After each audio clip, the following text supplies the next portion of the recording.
Sahim Daf Pevet Amud Alev, bonjour à tout le monde. Nous allons commencer la Mishnah, Bezrat Hashem, dans la mode précédente, 9 lignes avant la fin. Matnitin, Nitma Shalem. Si le Korban Pessah, maintenant jusqu'à présent on parlait du propriétaire du Korban Pessah, peut-être du Kohen qui approche le Korban Pessah, le Korban Tamid, etc. Maintenant on vient au Korban Pessah que lui-même est devenu tamé.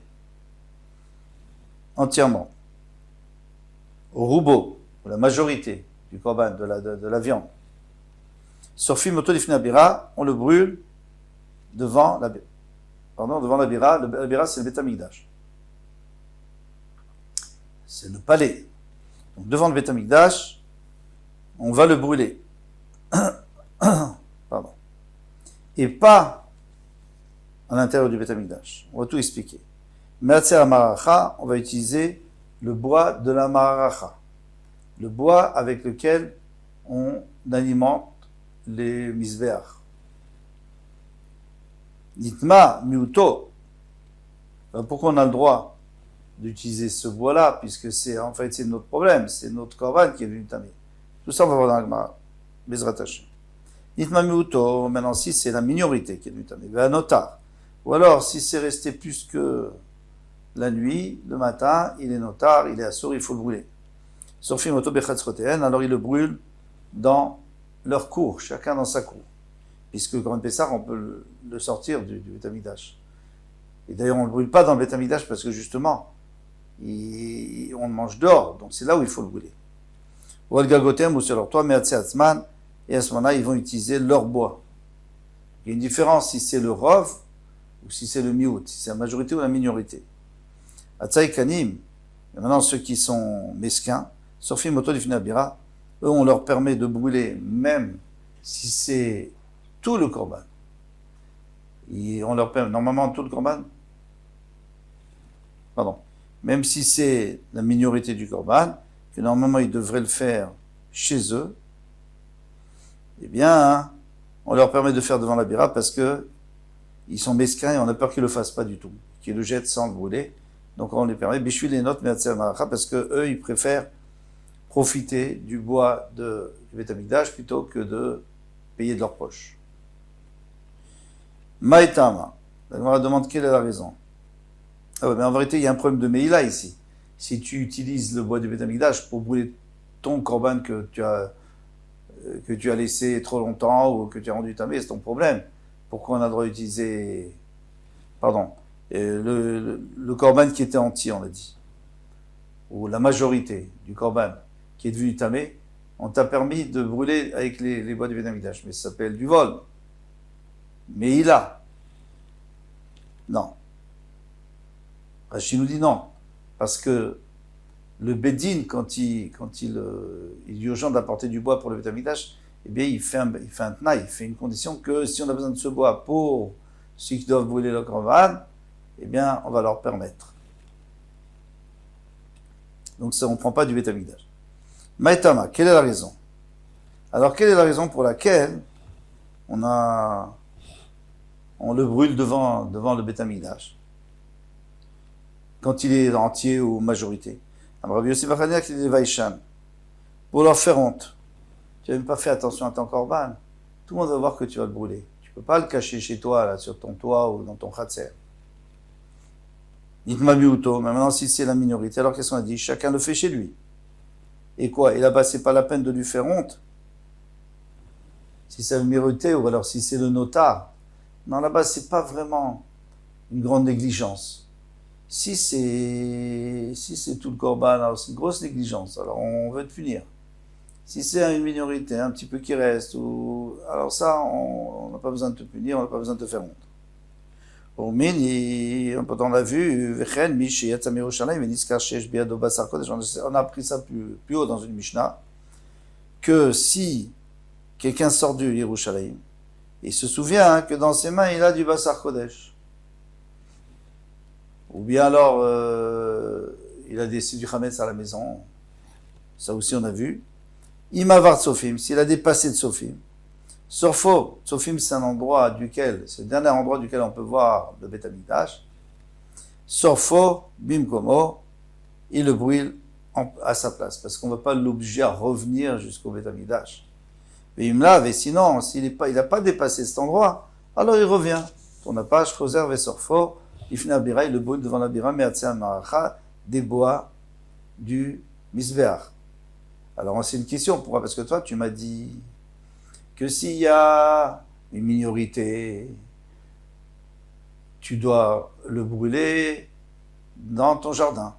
Et ici, il y a une minorité, parce que la Mishnah après, elle va dire, même s'il y a un kabetza, le volume d'un œuf, donc c'est sûr que c'est une minorité, c'est un tout petit morceau. Et pourtant, tu peux aller à la Maracha, là-bas, tu vas devant le Mizbeach, devant le Tamigdash, et tu le brûles là-bas. Pourquoi? On avait dit, cette quantité, on la brûle à la maison. C'est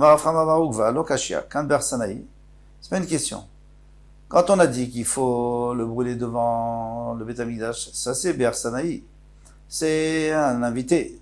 Donc l'invité, il est venu à Yerushalayim, il est parti, et il est sorti avec son Korban Pessah, et donc il a rendu pas soul parce qu'on n'a pas de sortir de Yerushalayim avec, et bien maintenant il est obligé de revenir, il n'a pas où aller. Donc c'est pas sa maison, lui il est en train de rentrer chez lui. Donc où est-ce qu'il va le mettre?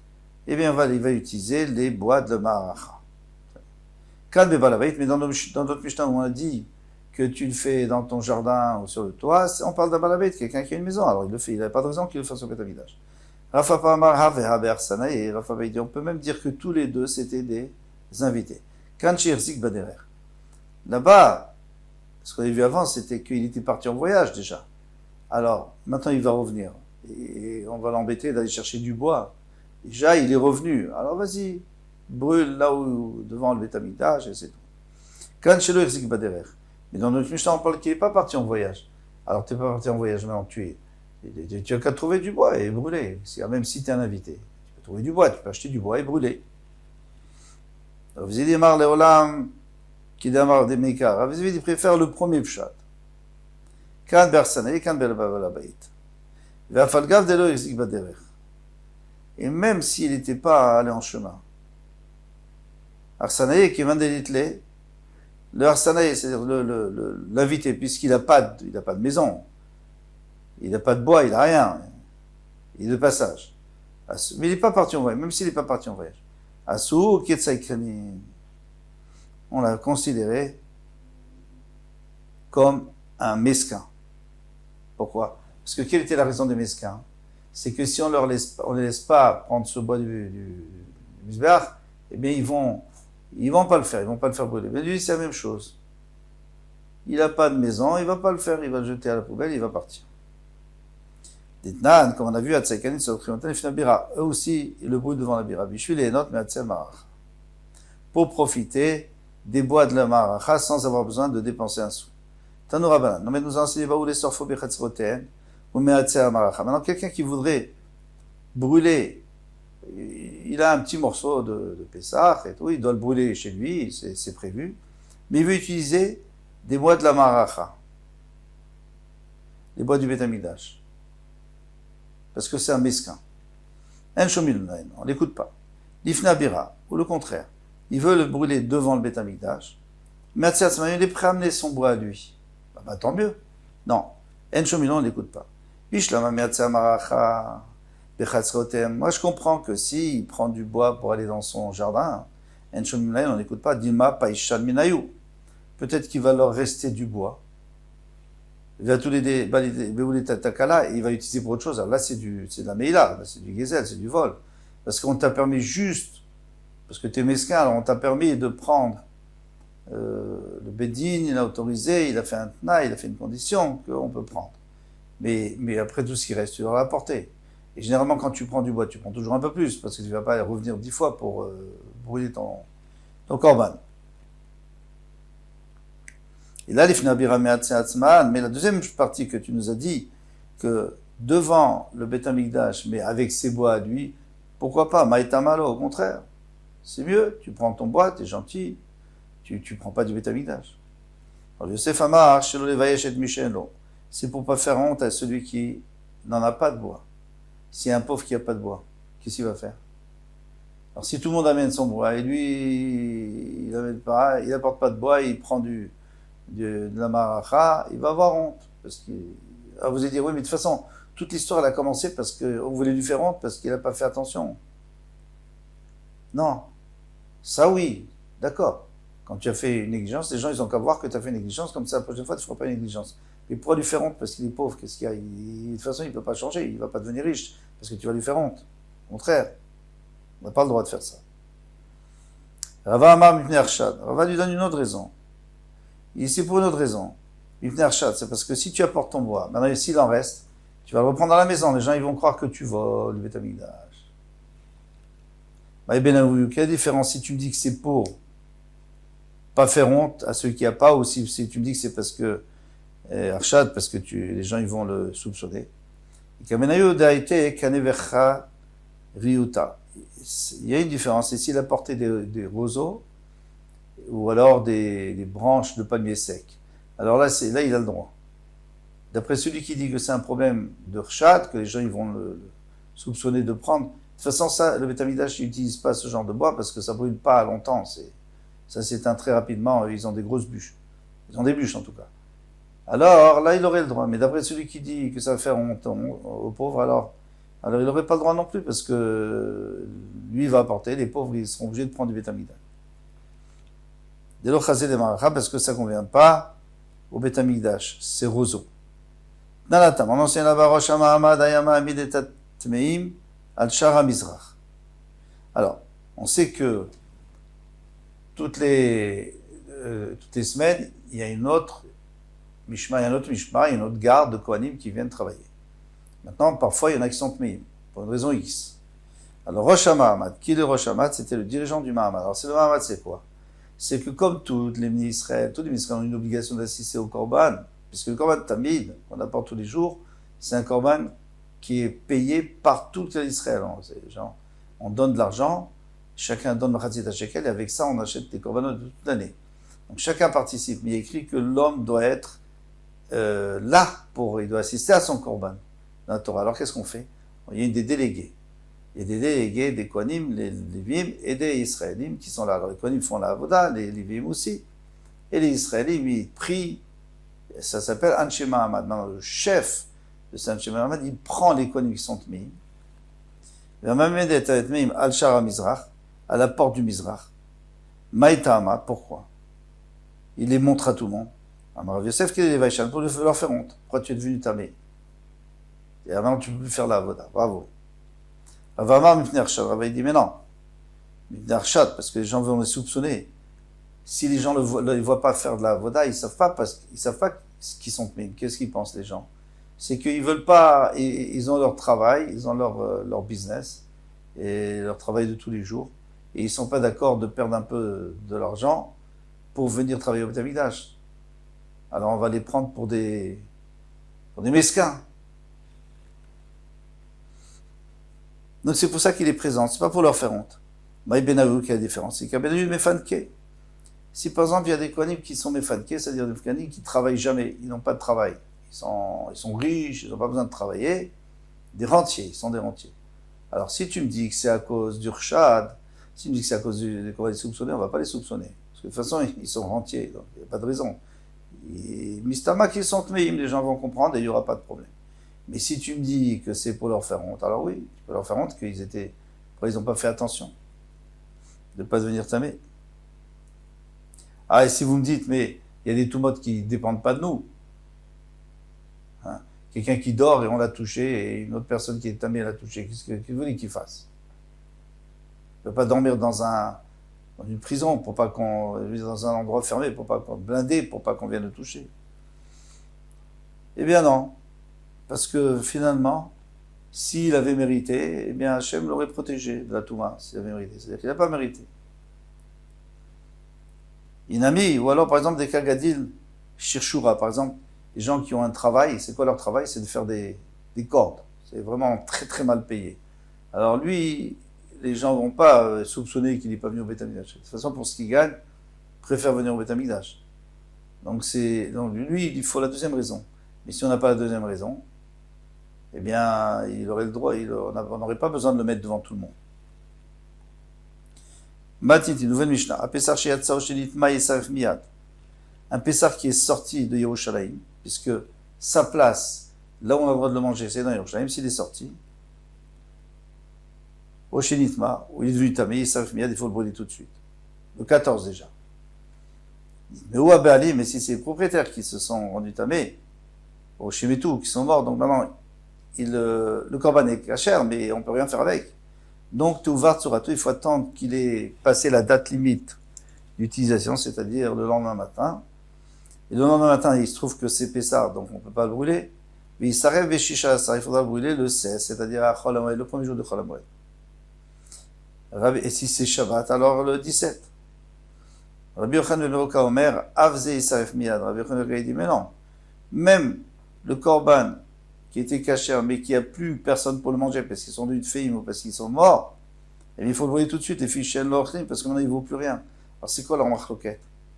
Tout le monde est d'accord qu'il faut que le korban lui-même il soit caduque pour pouvoir le brûler. Sinon on ne peut pas le brûler. Il faut attendre Teuvar Tsorato, c'est-à-dire il faut attendre qu'il change d'apparence, c'est-à-dire il est plus frais, c'est-à-dire il est notard, et à ce moment-là tu peux le brûler. Alors ça, Tanakama il dit comme ça, mais qu'est-ce qu'il dit Rabbi Yochanan? Ben Beroka lui dit qu'à partir du moment où il n'a plus de personne pour les manger, donc lui-même il est caduque, c'est fini, il ne vaut plus rien, il n'est pas saoul. S'il n'est pas saoul, alors tu peux le brûler tout de suite.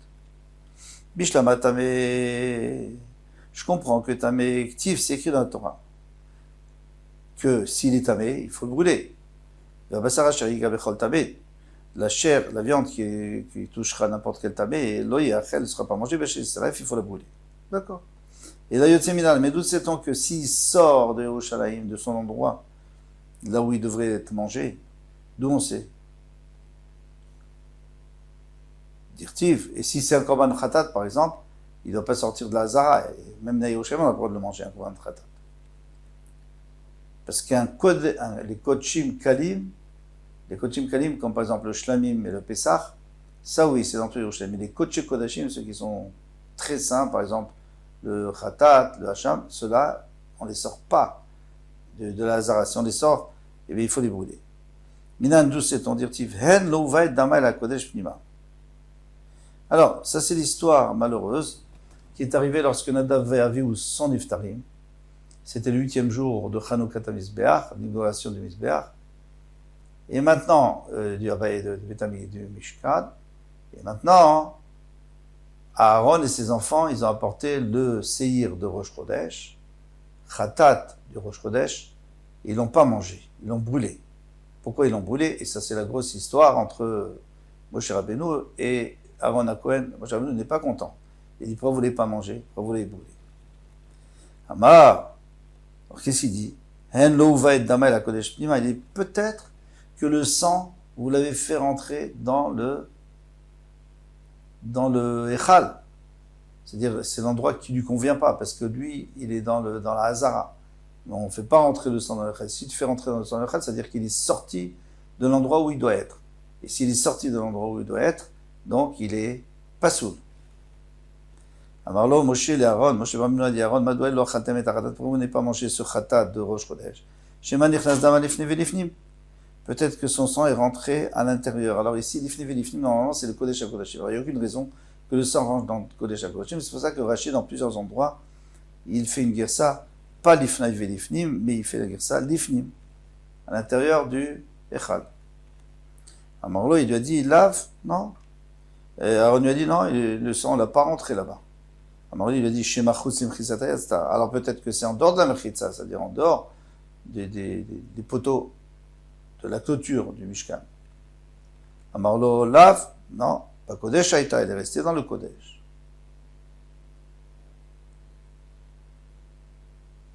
Mechitza, chutz limchitza yasta, je crois que c'est plutôt, c'est en dehors de la Hazara, ouais.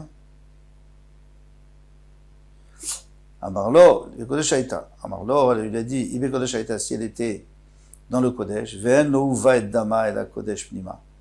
D'une part, il n'est pas sorti du Kodesh. D'autre part, le sang, il n'est pas rentré à l'intérieur. Madoua lo achaltem ota, pourquoi vous ne l'avez pas mangé?